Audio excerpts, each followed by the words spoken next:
Yo, I'm Kahvan. Yo, I'm Rash. And welcome to the Before Our Friends Die podcast on the akhi&saltfish digital network. This is the platform where we have the conversations we want to have before we leave this planet. With that in mind, let's go. Let's go. Hello and welcome to the Before Our Friends Die podcast. This is a very special episode featuring Dom Morrey, a mentor of mine actually, and he talks about his time being a chief commercial director of fresh food and commodities at Tesco. Rochelle and I had a really great conversation with him, but I just wanted to give you a quick warning before we kick off with the episode that unfortunately we couldn't get the audio to be where we wanted it to be and where it usually is on the akhi&saltfish digital network, and that's because of technical difficulties. But nevertheless, it's certainly a listenable episode. We wouldn't share it if it wasn't. And we want you to know that there's some great messages throughout this episode. So please do turn it up loud and enjoy the episode. Let us know what you think. As always, at akhi&saltfish on Twitter and Instagram. At Before Our Friends Die on Instagram for the pod. And akhi&saltfish@gmail.com to get in touch with us. So without further ado, get stuck in. Cheers. So, hello and welcome to the Before Our Friends Die podcast exclusively on the akhi&saltfish digital network. You are joined by me, Kahvan. Myself, Rash. And we've got an incredibly special guest here today with us. This guy's mentored me from, I want to say, October, November 2021, all the way through to now in this 2022. So, Dom Morrey, if you want to introduce yourself, who are you? What do you do? It's great to have you here. Hi guys, I'm really pleased to be able to join you today, so thank you for having me. So my name's Dom Morrey. I'm the commercial director of fresh food for Tesco, and I've been lucky enough to have met and, in fairness, Kahvan, I'll say mentored both ways around, you, me, and the other way around for the last sort of 6 or so. So that's me, and delighted to come and join you on the podcast today and hear what questions you may have for me. Brilliant. So let's get into your history then, Dom. Now, where are you from and what's your background? What was your education like? So I spent really most of my life from West London. So my mum's mum would have come over here, I guess, before the Second World War as an Irish immigrant into Hammersmith, Shepherd's Bush, and my mum grew up that part of the world. So most of my time has come from West London, lived in and around in various parts over the years. In terms of education, I went to multiple schools, not for any particular reason, just because we did move around a bit and sometimes it wasn't easy to commute. So I probably did about 3 primary schools and 3 secondary schools. I'm educated up to A-level standard, and when I say A-level, I mean A-level because I only got the one. And I didn't go to university, so that's where I'm from, Kahvan, and that's my education bit in a nutshell. I wasn't particularly, I don't know if academic's the right word. I wasn't particularly motivated when I was at school, and I think as we sort of talked a little bit when we've been together, it was probably slightly different pressure when I went to school, which was a number of years ago, in terms of expectancy on university and that type of stuff may have not been there. So so West London and educated up to A-level standard. What was that A-level, just out of interest? English literature. Has anyone asked for that A-level ever? I do like reading though, so I guess that bit stuck with me. I like reading books, but no, it hasn't. No, I'm not aware of it's been any sort of benefit to me subsequent. But then again, there's loads of things my kids do in maths sometimes. I don't understand it. I think I'm pretty sure I never got asked anything on geometry later in life either. But I guess that's just the way the education system goes sometimes. Yeah, it must be a difficult one when you know that you might not get asked about this ever again, other than that one exam. It must be difficult to speak to someone who's in the midst of it, in the fire, and say, yeah, just keep going. There's value in it somewhere. That must be a challenge. Yeah, I guess so. But I said at the time I enjoyed it, so it's fine. I did some books I quite liked, so I didn't mind doing that. Whereas clearly my other subjects didn't quite like my fire enough, or I guess I would have done better in them. Yeah. What did you want to be when you was younger, Dom? Do you know what? I'm not sure I ever had a vision. If I've ever had one thing when I was a kid, I always liked planes, and I probably would have wanted to be an airline pilot. Is the truth of it, which probably sounds a bit nerdy to you two, but I used to sort of look up at planes a lot and think it's amazing. My friend's a pilot, so and wonder where they were going and all that type of stuff. So yeah, the only thing I can ever recall having a not based on anyone else, but purely on my own desires and interest, and a thinking I'd like to do was being an airline pilot. Okay, well, what we plan on doing is we genuinely plan on getting a pilot on to talk about how you become a pilot. Yeah. So I tell you what, I'll make sure that episode gets into your inbox. And if you need our support in changing careers, Dom, we've got you back. We can sort you out. I'm probably a bit too late now. I also would be on a plane that I was flying. And as you know, I'm 6'7", and in hindsight, I'm not sure a cockpit would be the most comfortable place for me to work. But that was definitely something. If you said to me, yeah, what was the one thing you sort of, I could have seen myself. I used to sort of dream a bit like it'd be fantastic, but it never came to pass. So that's life. Would your younger self be proud or happy of where you are now? I don't know. I mean, I read that question because you sent it through beforehand. It's a difficult one to answer, I guess. Yeah, I don't see why they wouldn't be. You know, I've done okay. I've been working for 33 years. I've had quite a varied career. And it's a great job to have. I'm very lucky to have this job. When you're saying, would it have been something that I would have, dreamed about doing, and therefore, looking from a child up to this age, would it have been what I aspired to? Well, no, because I'd have rather been the airline pilot, but the airline pilot didn't come off. So this is the career I've had in retail and buying's been very good to me, and I've been lucky to enjoy it for a number of years. Okay, so what was your first job? First career job or job? First job. Which was the first thing that you did for a week that put money in your pocket at the end of the week? I was a cleaner. And how was that? I quite liked it.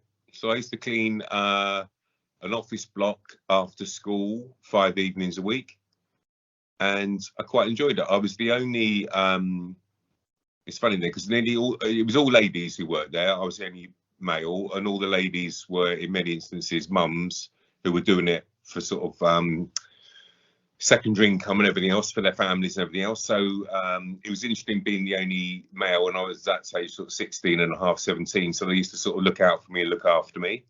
And I quite liked being a cleaner. You could sort of come into somewhere and see it was a bit of a mess and it was dirty. And then when you left, it wasn't a mess and it was dirty. So you could see it actually had an impact on starting and ending something. But yeah, that was the first job I did in terms of getting paid.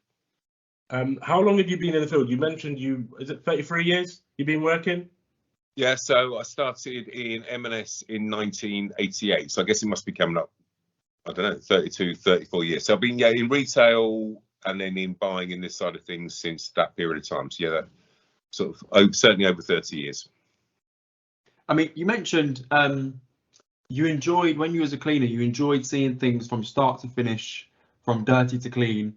Is that something you think followed you through your career to date?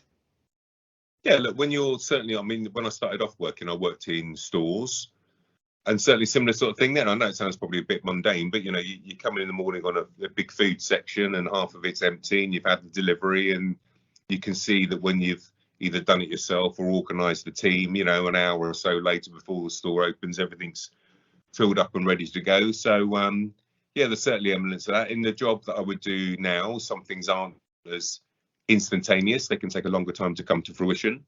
But yeah, it's the type of job that ordinarily you can see what you've got to do. You can hopefully know how you got to do it, and there's a sense of satisfaction if you achieve it at the other end. So from starting at M&S, how long did it take you to get into the role that you're in now? So obviously 33 years, right? But what was the route of progression?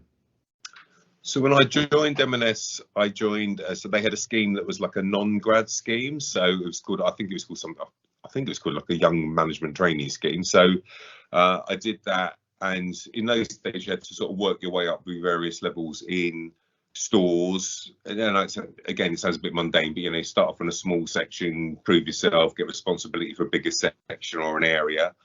So I did that. I moved around quite a bit. So in 7 years, I lived in 9 different places in the UK, because you used to get, if you were progressing, you got moved around a bit. I was also lucky enough to get seconded and work in Bermuda for a while, but all of that was in sort of a store operation side of things. So I did 7 years working in that type of space, and then was the the phrase they would have used, it was identified as somebody who could have potential to move into the office to go into buying. So it was sort of 7 years of sort of doing the store side of things, and then the opportunity was then discussed with me about going into buying. So I guess, yeah, seven years was sort of the groundwork to it, I guess. Talking of that groundwork then, like, do you think it's easier or harder for someone in our generation to move up that pyramid and to make those leaps? So obviously with our careers now, we focus on, you know, doing posts on LinkedIn and trying to build a personal brand. I'm guessing, I don't know, I genuinely don't know, 33 years ago, was a personal brand something that you've been considered? I don't think it existed 33 years ago. So I don't know. I don't know. I think back then there were a lot more companies that, if you weren't a grad, probably had some structured training programs that could give you a route into a career, and that if you succeeded or performed well, would offer you a structure where you could progress. I'm not sure if there's as much of that around nowadays. Having said that, when you do degrees, you know, all the universities have those sort of contacts into careers and fairs and milk rounds and everything else, so companies get to see people. So it depends what career you're talking about. If you're talking about going into, inverted commas, a structured career in a sort of a corporate environment, it's probably changed. I'll say that when I was leaving school with my 1A level, I was lucky at the time that you could probably be afforded those things more then. I'm not sure that'd be as available to people nowadays. Having said that, there's a lot more graduate stuff today. So when I left school, it wasn't strange that half the people I went to sixth form college with then didn't go on to university. It wasn't considered a good thing or a bad thing. Whereas nowadays, I think a lot more young people will finish college and then consider, you know, going to do a degree or further education, which may then lead them to something else. So I'm not sure it's any. I think it's probably maybe harder if you haven't gone on to further education, and probably a bit harder if you left after school. I agree with that, yeah. So one of the routes we see of people trying to develop this personal brand is The Apprentice. I'm just wondering, I'm curious, because I've always watched it and I've thought these people are like, some people put a really good show of themselves on there, right? But other people don't. Yeah. So how would you react as someone who people report into if someone that was reporting into you was on The Apprentice, good or bad? You know, how does that, because I always think it must be a weird scenario to navigate. Like, do you have to just leave your career behind in the hopes that this works, or do you have a career to go back to? I think it's a comedy show. Yeah. I don't know what I think about that. I think, look, if somebody wanted to go and do it, good for them if they saw the opportunity. I'm never quite sure on those type of programs, I'm honest with Kahvan, about whether you see the real person or whether those TV programs sort of, you know, they work to a degree on creating things that are interesting that people are going to tune in to watch. I'm never quite sure whether you're seeing the real person on the program or whether they've been put in a situation that's made them behave in a certain way. But and I don't know, I was reading something about a reality show in the paper the other day. I think it's the anniversary of one of them, and you know, there seemed to be a chunk of people who'd gone on and then had been lucky enough that had morphed into something else for them later on, and then there were plenty of other people who'd been on it and nothing had ever come of it. So yeah. I think there's probably a bit more of a culture nowadays that people might think that type of thing would be good for their personal brand, if you want to call it that way, but I'm not entirely sure. Funnily enough, one of the guys that used to be a customer of mine in Booker, he was one of the people who was on one of the early series of Big Brother, and he's now got a catering business. So I don't know if it'd be good or bad, and as I say, I'm not entirely sure it's the route to what some people may perceive it to be. I also guess there must be hundreds of people who apply to go on there who don't get selected, right? So they must be looking for people who are going to provoke people and be interested enough to watch them. That's a good point. Yeah. What's the good and the bad about the role and the industry as a whole?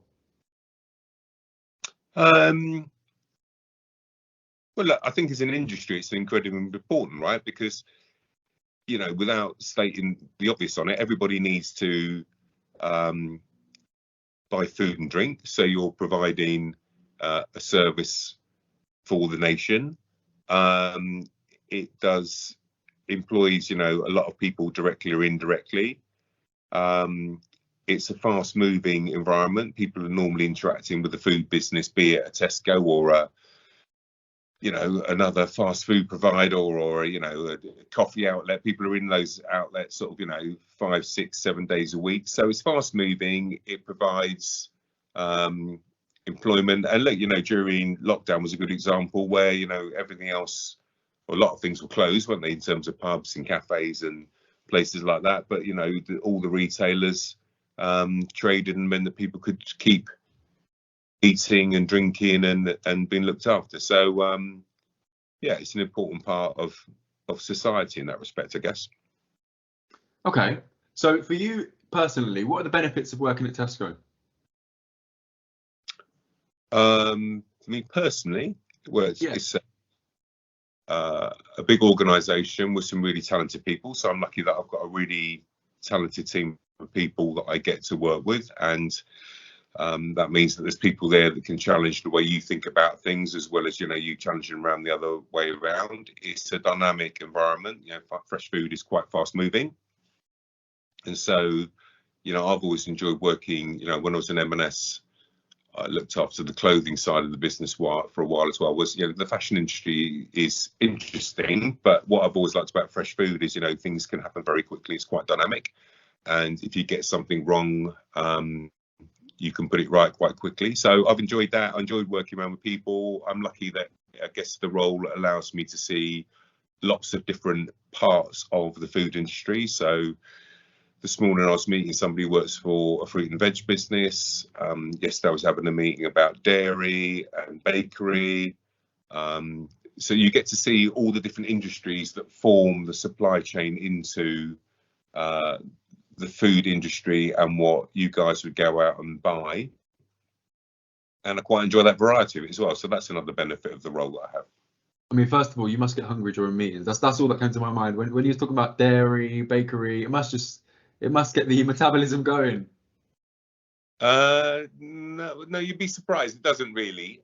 Although, sometimes we will do sessions where we'll go and eat a new range of products or look at a new range of products. But then again, you can do that at strange times of the day, right? So last Thursday, I had a supplier in and they were presenting a new range of potential ready meals to us. So I was eating a curry at 9 in the morning. So it's it's not always as you think. Sometimes you're eating something where this is a fantastic curry, but I'm not sure I'd have it for breakfast. So the diary doesn't work out that you get the food in when you fancy it sometimes. Yeah. But no, look, it's great. You do get to see a lot of new and interesting and innovative products. So being transactional then, with my role, for instance, working at a university, we can sometimes, I'll claim it myself, I can sometimes skirt student discount offers, yeah? So because I have a university login, I can say I'm a student. I don't pay full price for YouTube music, so if anyone from Google's listening to me, please don't revoke that. I really enjoy that privilege. But for you, what is it, like 10% off Tesco, 20% off Tesco? What are those sorts of benefits as well? Just in case someone's interested. All Tesco colleagues would get 10% staff colleague discount. That's not bad. Yeah, that's about a weekly shop. I think Morrison do 15. Oh, I think Morrison do 15. I think all the retailers do. I think pretty much. I don't know. I suspect every sort of major employer. I mean, I don't know. If you work for British Airways, I guess they give you discounted flights. If you work for, Greggs, they probably give you so. So yeah, I mean, yeah, but it's a very nice perk to have. But also it means that obviously all our colleagues, hopefully, therefore, will also shop in Tesco and they can look at the products we sell and give us feedback on the products as well. But yeah, no, I get 10% off the Tesco shop when I go and do it. Yeah. How's a day in your life? What's your work-life balance? Well, it's interesting. I mean, I did talk to Kahvan about this a little bit before. So obviously, mostly my working life is, Monday through Friday. So I tend to leave the house at about 10 to 6 in the morning. I'll get home 7:30 most evenings. During the week, it's very varied. I can have some days which could be office based and quite a lot of meetings. There's other days like today, so I've been into London to meet someone. Just before I got on the phone to you guys, I did a conference call with some of the team on something. When I finish with you guys, I've got another meeting and I'm going to go to a branch and do a store visit this afternoon. So it's normally Monday through Friday, but quite long days. And at weekends, obviously, I am contactable or contact the team if there's an issue or something comes up. And I would tend to sort of read through emails Saturday, Sunday. And also I would tend to look at, you're always, I think we talked to Kahvan before about, you're always quite aware of things that are going on which may affect the food industry. So you're always a bit alert to, when you hear something happening on, channel tunnel delays or something else, you sort of tend to think, okay, what's the implication for me? But, I'm lucky, I don't ordinarily have to go into work or anything else at weekends. So I get weekends back, although I would look at emails and keep in touch with stuff. So you mentioned the long days. When's the last time you had a 9-to-5 week? I'm just curious. In your career, when's the last time you had a 9-to-5 week? Well, literally 9 to 5. Yeah, like a 37-hour week or 40-hour week. Then, yeah. When's the last time you had a 40-hour week? I've never had a 40-hour week in 33 years. So is it the industry, or is it your work ethic, or is it both? I think it's probably the industry. When I was at M&S or other places, food. In my opinion, food businesses are sort of normally quite early start things. Yeah. You think about the people who are delivering your food. There's lorries getting driven around all through the night to get to supermarkets and wholesalers and cafes and bars and everything else to deliver goods.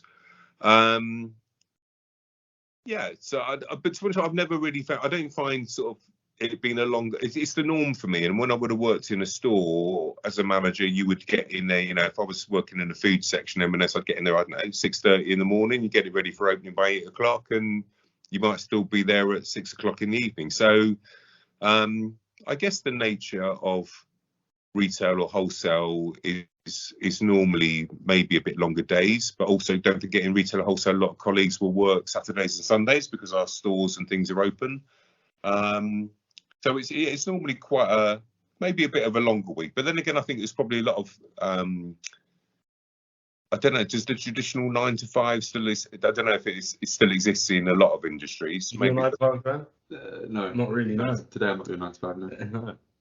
How do you manage that then? I mean, do you ever get like, I don't know. What I'm trying to get at is, do you ever get like FOMO, fear of missing out? How do you manage such busy weeks? Do you prioritize rest on the weekend? Do you prioritize socializing on the weekend? How does that work? I don't have any FOMO. I'm probably too old for FOMO now.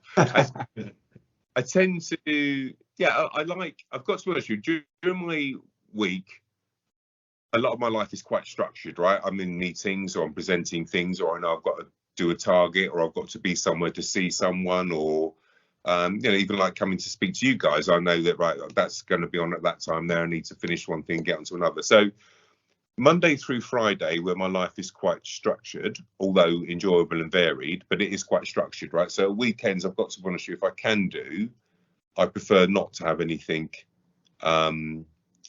particularly structured in my diary, which my wife doesn't always like. But so I find downtime. I don't necessarily have to do stuff to particularly, feel like I've had a break. I sometimes just feel quite like I have, like, it's quite nice for the next 3 hours, on a Saturday. I don't have to be anywhere. I'm not expected to turn up at something. I'm not waiting for a phone call. So, yeah, I tend to do that.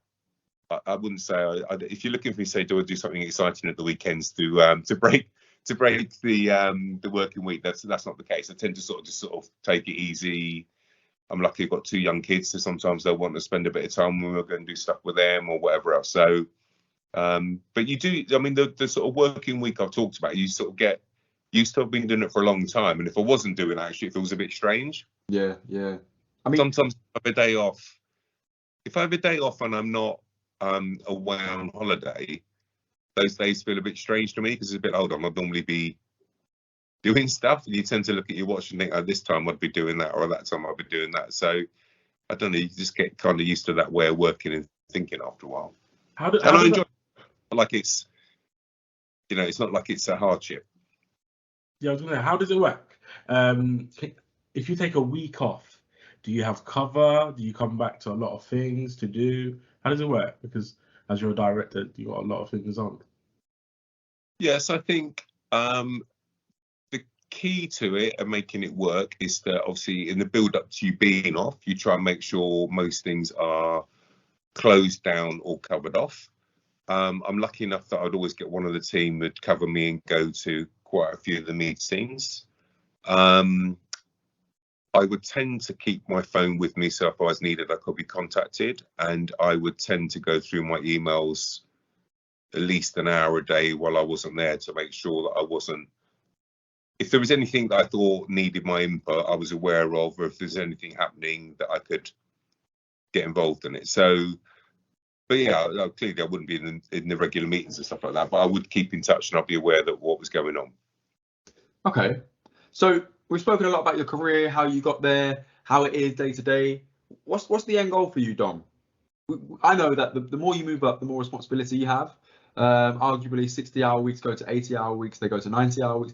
What's the end goal? What do you want out of your career? Because you say you're too old for FOMO, but you're not at retirement age yet. You still got a few years left, I'm sure. A few years left. I don't know. Look, I'm not just saying it, but I'm lucky to have the chance to do the role I've got now. I enjoy the food industry. I like the variety of my job. I like this week. You know, I've been with different teams of people talking about different things and how we can make things better and do things in a different way. So I like doing that. Do you know, I've got this, like we talked about it before, you know, I've never really had a sort of a particular career goal in mind. I've been lucky, and I think a lot of people's working life does come down to luck. I've been lucky that I've done all right. I've been considered to sort of be moderately competent and be given different things to do. But, you know, if you're saying to me, what's my next job after this, I'll be very happy doing this for the next few years. I haven't got any big plans to do something else. I've got a very big job as it is, and I'm pleased to be able to do it. When do you think you'll retire then? When will I retire? Yeah. I don't know. I've always thought if I could do, I wouldn't want to work past sort of 60. But look, a lot of things come into play then, don't they? Can you afford to do it and all the rest of it? But yeah, if I can do, I wouldn't. I'm 54 this year, and I've never really had a desire. I used to think I'd sort of be retired at 55, 56, but I might have to do a few more years yet. I don't know. But partly because there's a little bit, if you go back to that bit a minute ago, I quite like all the leaving the house at 10 to 6, the long days, the busy weeks, the diaries, looking at the emails, thinking about the industry. But I guess I've also done that with a view that actually really immerse yourself in it now and do it all now. And then at some point, when you stop, you stop. Yeah. I mean, that's a lot of hours to fill in a week, isn't it? If you retire, what do you do? I don't know. Yeah. Exactly. Stay tuned for part 2. In 6 years, when Dom's retired, we'll get him I back on. hear what I'll do. No, I'll have to think of something. I don't know, but yeah. If you want to sponsor a podcast full time, Dom, you've got my email. All right, so maybe I'm putting you in a little bit of hot water with Tesco by asking you this question, right? But you must shop at other supermarkets from time to time. Maybe, I don't know, you're in a rush and you need some bread and Morrison's is down the road, or other supermarkets are available too. Have you ever seen something that's better in another supermarket or wholesaler, and has that impacted your work at Tesco or Booker? So what I'm getting at is, what's your capacity to make change in your role? Like, could you say Morrison's had a really great fresh fruit display? I want to put that in all stores by this time next month. Let's make it happen. But the absolute truth is, if you're doing my job, you wouldn't be doing it properly if you weren't going and visiting all of the competition all of the time to see what they're doing that's good, bad, or indifferent. So yesterday I was in 2 big Tesco's, and also I went to another retailer had opened a new concept store, and I will go around to today. When I got my coffee, when I went to central London, I specifically went to one particular outlet to see what they were doing on some of their pastry offer. So the truth is, guys, without being if you're trying to get it from an angle about, you know, I will go round everybody and look at different people all the time with a view at actually, how does ours stack up against them? Who's doing something new and different? The same way, to be honest, when I go out for a meal, I probably look at stuff on the menu and think, well, this is innovative and different. So that was the good thing about when I worked for Booker. You know, quite a lot of the time you're dealing with caterers, and some of those guys can be quite innovative and trying different stuff to give themselves a competitive edge, right? So yeah, to answer your question, I go to every single retailer, and I go to all of the people that I view as competition in terms of food to go and cafes and everything else. And so a lot of the time I see stuff and I think actually we do a better job than them, and other times I see stuff and actually it's probably something to learn from that. But that's also the nature of the food industry. There's always somebody doing something interesting different, right? And even when it comes down to, I mean, you guys are talking about The Apprentice, but if you think about the other things that exploded on telly, particularly in the last 10 or 15 years, right, it's cookery programs and marketing. And so there's always stuff going on food, and the truth is everybody's out there looking at it and thinking, is there something in the way that's been done that could be applied here or looked at? So I shop everywhere, as much with a professional head on as a personal head on. If anyone's interested in being a director in a large organisation, just listen back to the last 2 minutes, because that was a perfect answer. I know, I didn't hear no other supermarket. Yeah. Dom named no other supermarket, but he said with conviction that, you know what, it's part of the role, and it was a fantastic answer. So thanks, Dom. But just to follow up on the follow-up, what's your capacity to make change within Tesco? If you did see something better that you felt needed to be changed in Tesco, could you make it happen in a short space of time? Because the way I'm thinking of it is, in my role, if I had to make something change, there's a lot of people above me to get it passed by. What's it like for you?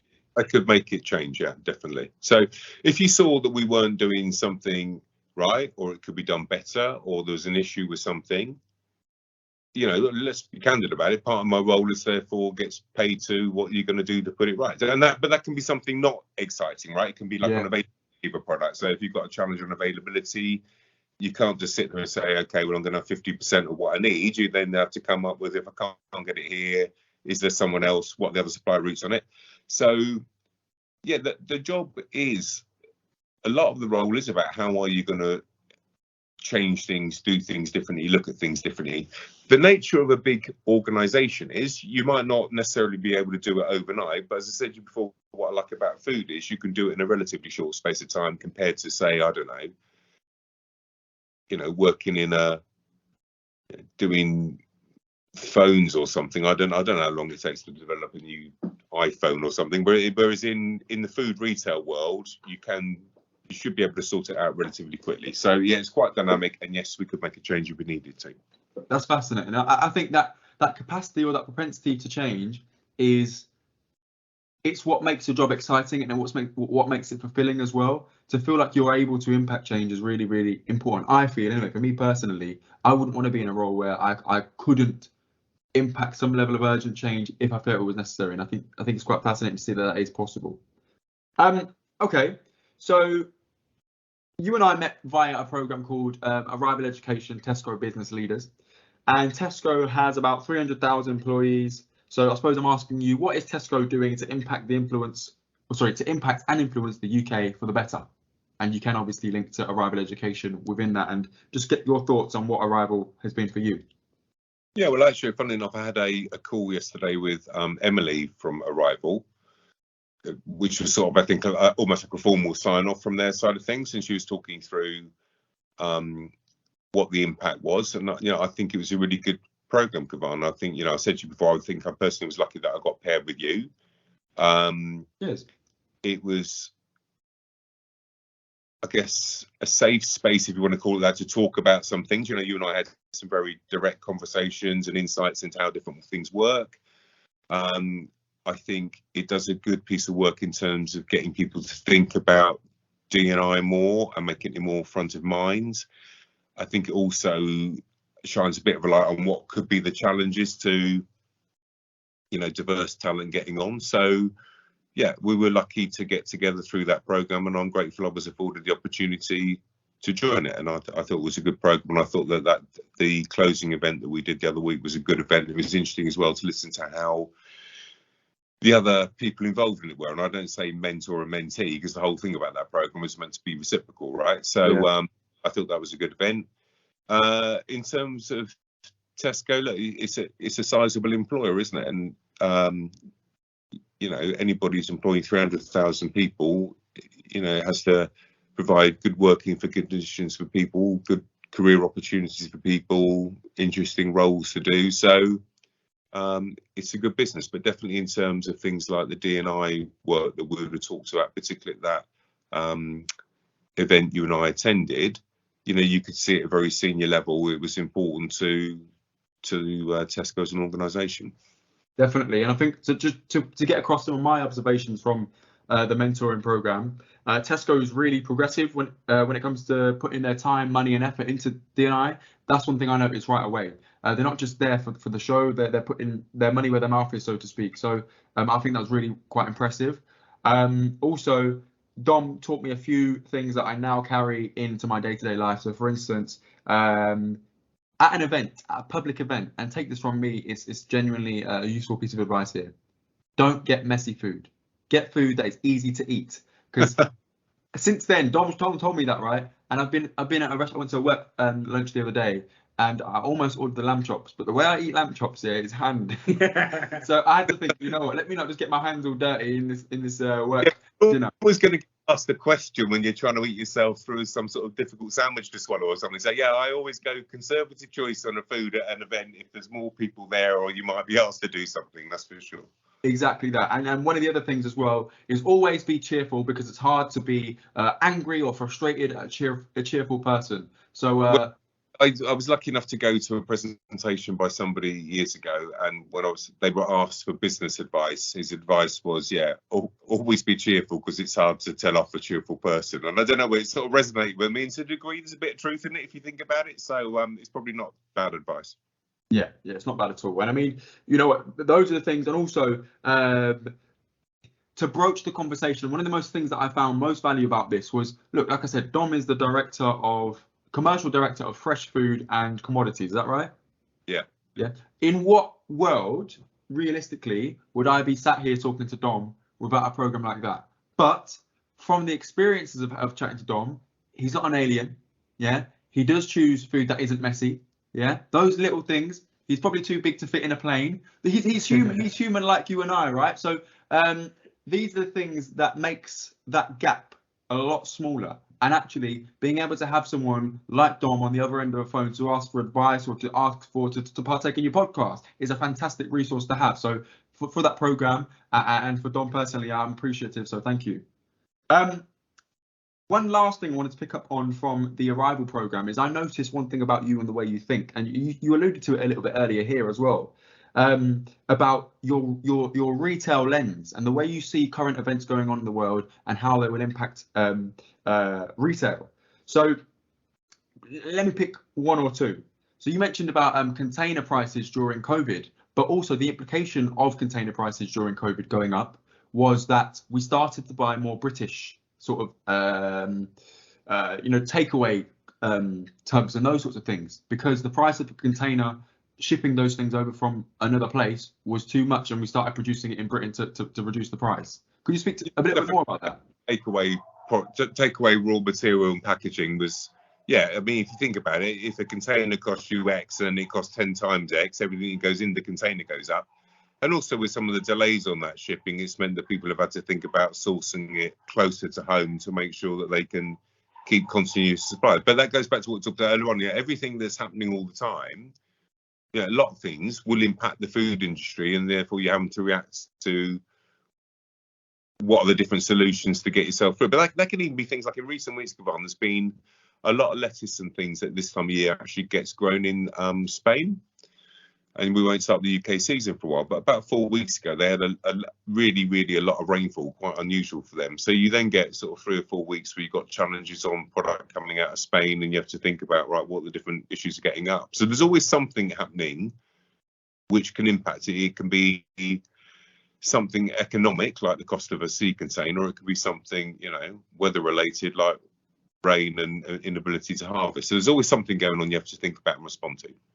Do you have a soundboard for that, or does work take up enough of your time to soundboard that sort of stuff? Because I know I work in a niche market, shall we say, and sometimes I'm talking to someone about work and they're like, or Rashel's an accountant, so I imagine he gets a lot more of the not interested, mate, sort of comments, right? So how do you soundboard those things like, oh, that means that this, like, Who listens to you when you have those things just on your mind? Oh, no one at home, mate. That's for sure. No one's Right. Check. The closer that gets to that, I went into Tesco with Freddie the other day, my son who's 12, and when we left, he said, "How come the lady on the till doesn't know you?" I said, "I don't work in this shop." And I had to explain to me, he thought I worked in the shop around the corner. They're not interested in any of that type of stuff. You tend to sort of think it yourself and talk to people at work because they're probably interested in it as well, but no normal person would be interested in it. So yeah, it's just what it is. Just to go back a little bit, during your career, did you have a mentor yourself? Someone you look up to or helped you become a director? Not really that stuck with me. I would say that there was at various points in my career, there were people I was lucky enough to work for who had an impact on me. Actually, funny enough, one of the people way back when who wasn't actually a brilliant boss and he wasn't a mentor to me, but he did say something to me one day which did sort of stick a little bit. It's basically when you work for different people, you've got to be yourself, right? But if you're yourself forever, nothing changes. So you got to be true to yourself. But he used to say a little bit like, when you work for someone, if you see them doing something you think's really good and impactful, steal it. And if you think they're doing something which isn't very helpful, just don't copy it. And it sort of stuck in my mind a little bit. So did I end up with one person who looked after me? No. But almost everybody I've then either worked for or with, I have looked at and thought, actually, the way they go about that's bit better than I do, or the way they think about that's a bit better than I do. So I've tried to probably be a bit like a magpie and take good things off different people as I've gone along. I tried that at school, got screwed. I'm joking, but that's a great piece of advice. I think it's right, because there's no need to reinvent the wheel. There is no need to reinvent the wheel. If someone's doing something good, do it as well. Copy them. And it's hard to look at different things, do things, but also it doesn't have to be your boss, right? You could be working someone in your team, Kahvan, who's better at doing something than you are. So yeah, and actually I've sometimes learned as much off peers as I would say somebody I report to in terms of how they've gone about things or how they think about things and how they respond to it. So I try and be open-minded. What's your natural talent, Dom? So like, what is the thing that you don't need to work so hard on, or is this all a product of consistency and hard work and luck and all those sorts of things? I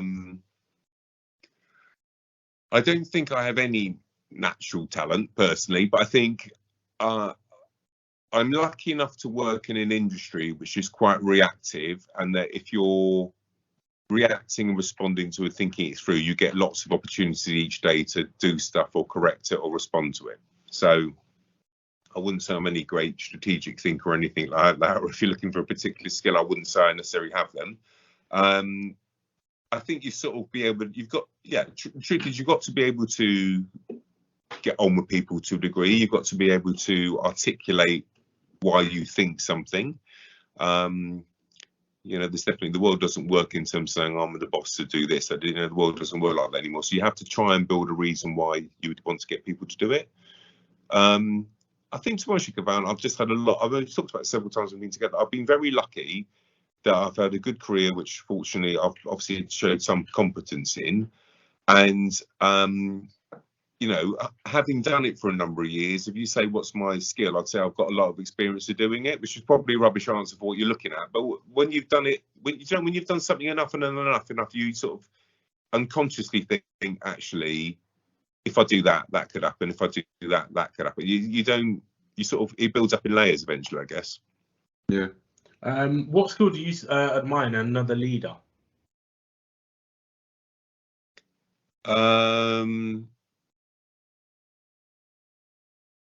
I think a skill that a lot of people don't realise that the best leaders have when they get to a senior position, and I'm not counting myself in this space, but is resilience. And I don't think people always appreciate that the people at the very top of things, they've got it incoming from a lot of different angles, in terms of the pressure of their role, the pressure of people who report to them, the pressure of people who may be in their care. And it's an interesting thing. I've seen a lot of I've been lucky to work for all sorts of leaders and everything else, but actually resilience is quite an interesting,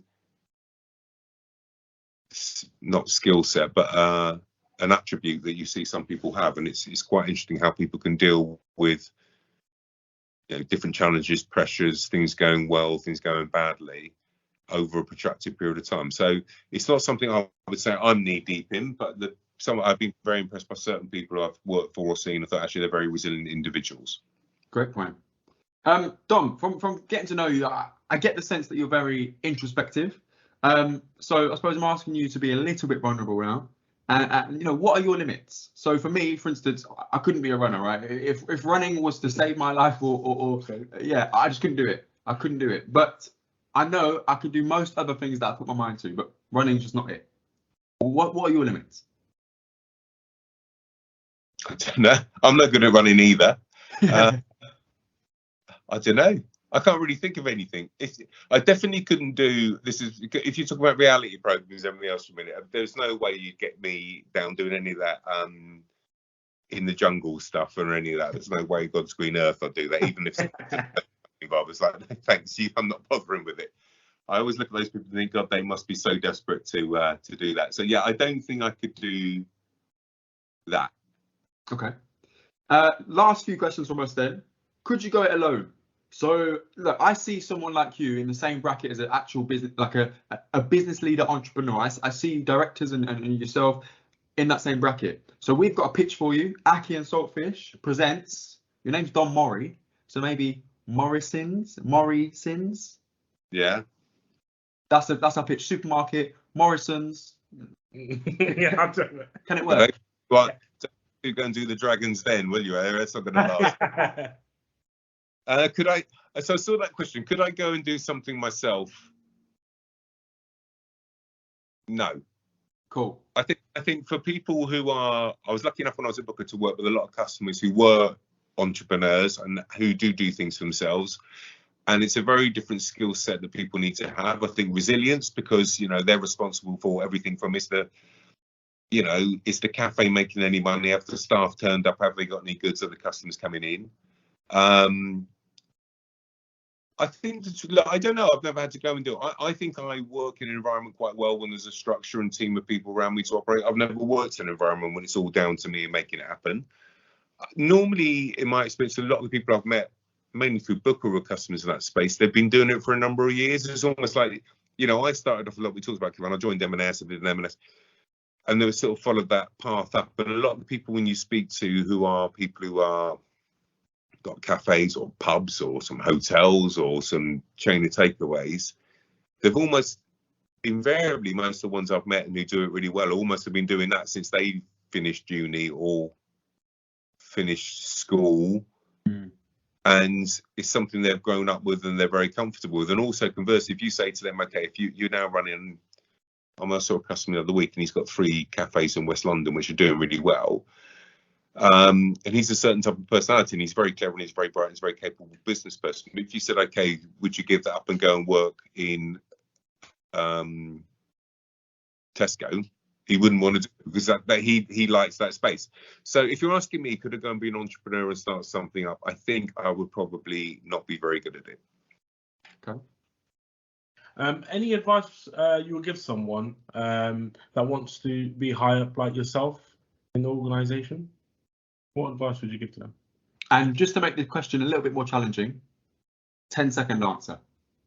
I've said to you before, Kahvan, I think a lot of things in life are luck, and it's how you play the luck that comes your way, and that can be good luck and bad luck. And I would also say that people quite often have a view that the grass is always greener, and I think a lot of times in life, if you're doing something you really enjoy, then always craving to be more senior isn't necessarily the right thing. So I think you've got to do something you really enjoy, and if luck comes your way and you're good at it and you progress, that's another matter. But just aspiring to be senior for the sake of it might not always bring happiness. Brilliant answer, thank you.